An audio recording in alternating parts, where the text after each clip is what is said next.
tino. Ia o lea ua nofoia au lolo wale na malu le moto le senati. Fono Faitulafono le malu Amerika Samoa. I le alfai manuia mai, whanunga le lei, lau tau whionga i li sentoa. Ia o le paia o i tu malo i ona tupu mona au fua le loa ma to uli o le tunu. Ia lea u tātou toe sa ngai le nei tae au. Ona le lofa ma le anga le lei o le tua. Mōri o mai ei lau tu so i fua fo il nei as fau. Wha o popo i aso faitawina o le tātou o langa. Ia ua tala mai fo i au le tātou maota o al tātou ngā duanga a tofa le nei tae au. O le tātou i loilonga i le ngā fono no mela fast full ma le iwa al mota. Wha maoninga o tō whinga le kovana ia mo le Visitors Bureau po o le ofisa o tangata mai fafo mata. Ia whaftai wha malosi, malo foi le on sai, iau ia ina fitale tae au i ala ma awala e ui mai ai, ia a lea u tātou wheloa i nei i le tātou mota, le alofa mreanga lei o le sisiliesi. Ia o le a o saunia si tāru sanga e a matai nai le tātou ngā duanga, ia o na alo i lea i whaivol nei aso. No mātou tua o mātou whaalatalata i au taftafa le nei tae au. Tawaan se i momori atu le nganga whaftai au ona ia. Ona o le soifua ma le ola o loo e whaasoa mai ma tufa mai le aso ma le aso. Deu whapena fo i le nei tae au manuia, le ala whai manuia mai i whanunga le rei, ia ua mawhai ai o na mātou toa e au fia ma poto. Whaawa wina, ngā luanga, e ala i au tō whinga i o mātou tangata whātawa. Mātou te ngāru rua ei mō mātou malo ma le atunu. Au ase sa ili ngā manuia tutuila manua i le anga i luma o nei malo ma le atunu. O e whai mo mātou tofi. Whaafitai au mea alofa tāua o le poto o le ata mai. O mea uma o e whoa i mātou te whao ngā ina e whai eile nei ngā ruenga ma whao ngā mo o mātou tangata. Mātou te whafo i atu le vi inga ma le whaafitai i ri lau pule ma lau whaasoa.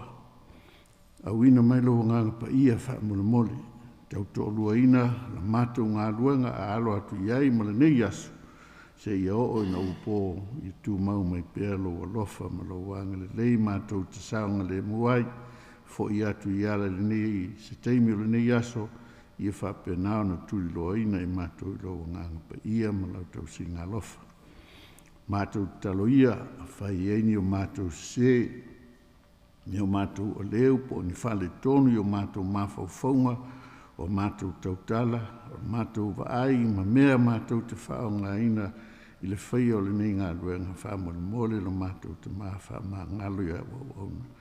Whafo ia i mātou, le ata mai ma le poto, whaawau i nai i mātou ngā ruenga ina ia tonu ma ia sao. Ia nau le alofa, ma whai le ami tonu i te iniu. E ala di suafa o lo mātou o li o Jesu ke riso, lo mātou whaola. Amen. Ia o lea wa tāle a whaluwalu o le teimi atu whaina mo le tātou ngā luenga o le nei aso mo le whamaoninga o tō whinga le whionga re di kovana i le ofisa o tangata asiasi mai i le tātou tunu. Ia whamulmole wala watu se moli mau ua uma o na whaafisotai ma ua o mai. Ua longo ina mai le tātou komiti e le official kovana. Ia o iei se whale tonu ia latou sota inga. Ia e leo mautino ai pe mwhai ona o mai uma i latou ua tōwhia ma au mai e le kovana o latou swafa. Ia ona ua tuai la latou whaasalaunga ma la latou sota inga. A tonu la iei se whale tonu ia ae. Tātou tulimata ia po whea le tūlanga na iai ia leo matawina O lea ua whai ona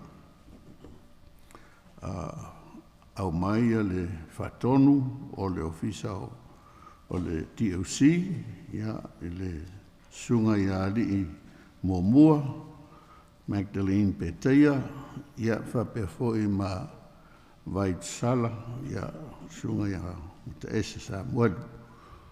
Ia ana pau ia mo le mau ua whautuina whatasiai ma le whautuanga mai le official ko vana e whamarulu mai. O le sotainga le susunga ia Sosene Asifoa Jr. Ia e wala au atu ua adu ese le rii ma le malona mota. O le mawhai ai o na moa se sotainga mai e tusa o le neita e au. Ia o le whale tonu leo le ofisa o le ko vana. Ai awone a vea ma pona o se tasi o nei a li imta mai ta ia utu ina mai mo lau tau whiriwhiringa ia a wā tofi fo i lo iai ia e whatara whai eilo leo ma sui o lea fioatu o le mota i ona tupu mo nei e watu le lima o le whatalofa lau fionga i le whatunsili ia whapea fo i le topai a Vaiutusa ma tau mwhai mai le nita e au ia o te le whamarulu atu i whaafsota inga le official ko wana o le latou alna amta whaioi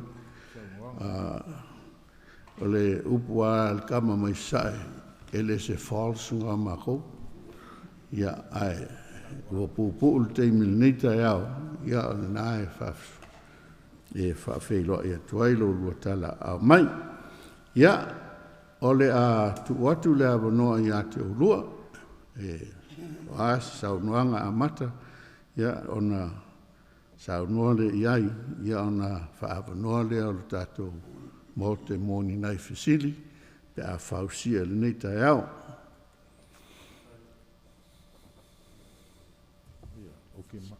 Au mai whai si tātala pe a kalwhia ngai malufina ngātu. Whaftai o lea ua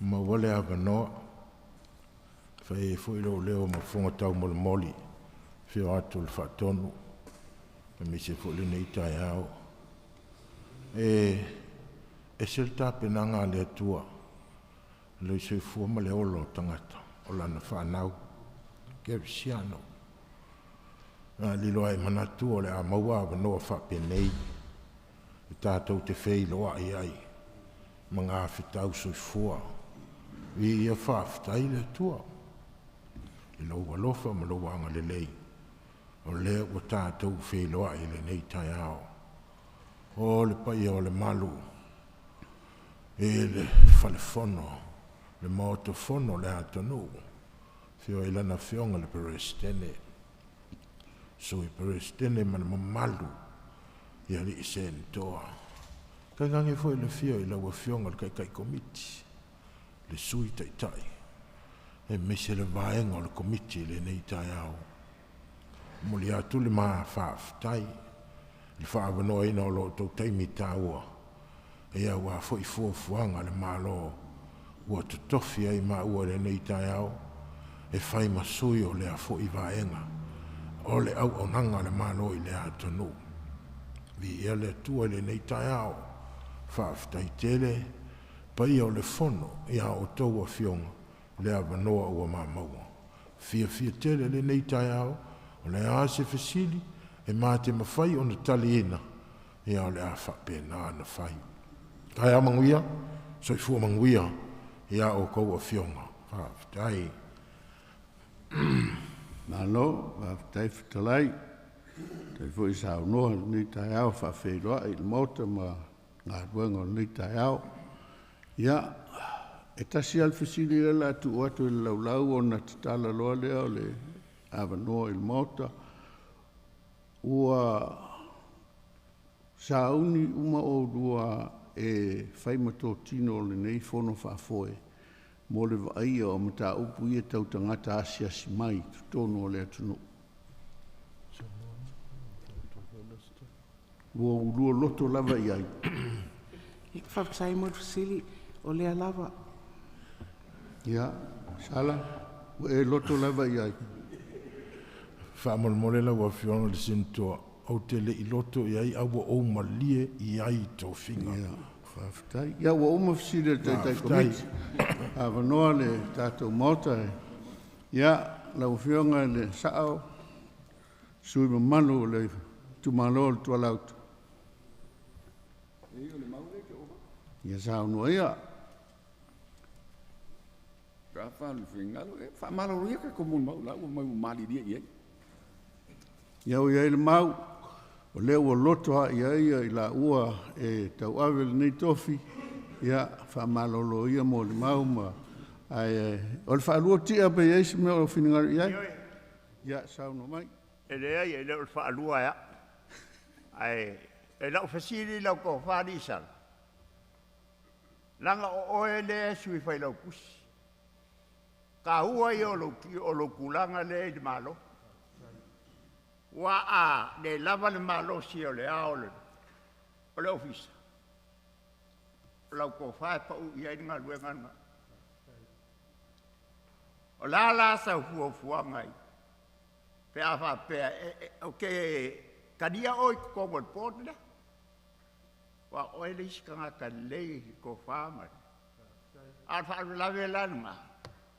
E le whana me lave lau ngā luenga ka ua lea i ko kongo le ofisa o le malo whalo koi whale o le tunu i le port lea. Whaftai e sili lau o whionga le sentoa, whionga kamkangi. E ia ili manatu o loo mawale malos e fitu na i fo ia wanoa le lei ia wafu fuanga i tau whinga le malo. Ua amana ia i fo ilu tangata i lea tūlanga ma le whaaloalo. Ia, o le whaalua fo ili nā le mau tu ina mai. Ia a whai o lei seisi fesili. Ia a whai o lo tau whinangalo lea ia sau no mai le ioe. Ia o le nā ua urua whawhawhonga mai le mātanga o fio le ioe. I le siufufonga e tasi, le anganga e tasi, ma le manatu e tasi. Lea ua talia ai lo rua tala au mai le nei tai au. Ia ta ota mai o le a whaile whaai unga le mota e steimi o mua ai mo le nei tengi. Ia ta waina u whaapupu atu whaafitai. E ua oulangona le anganga whaafitai ua whaato a over ai lea ua yeise sui o le ofisa mta uptau Samoa. I te tonu o le port lea. Ai o te langona o le sui lea o nuu mai tu malo. E tā ua te le langon ma tā upu tau tangata asiasi mai. E envolva i te lea ia nuu maafio anga mana le whanga. Ia o te langona le ngangal nā le ua ia ile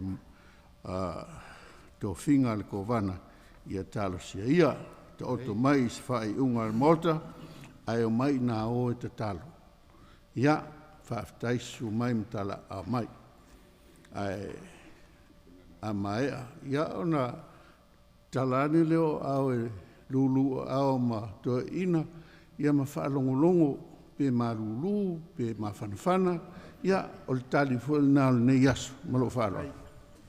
Whaftai lau a whionga le taitai komiti. Whailo leo ma whonga tau molmoli al whio ato le whaatonu.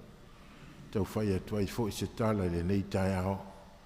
E talinga whi whaalongo i le nei tai ao. O tau whautuanga. Ea ni lapta inga fo i a wale so.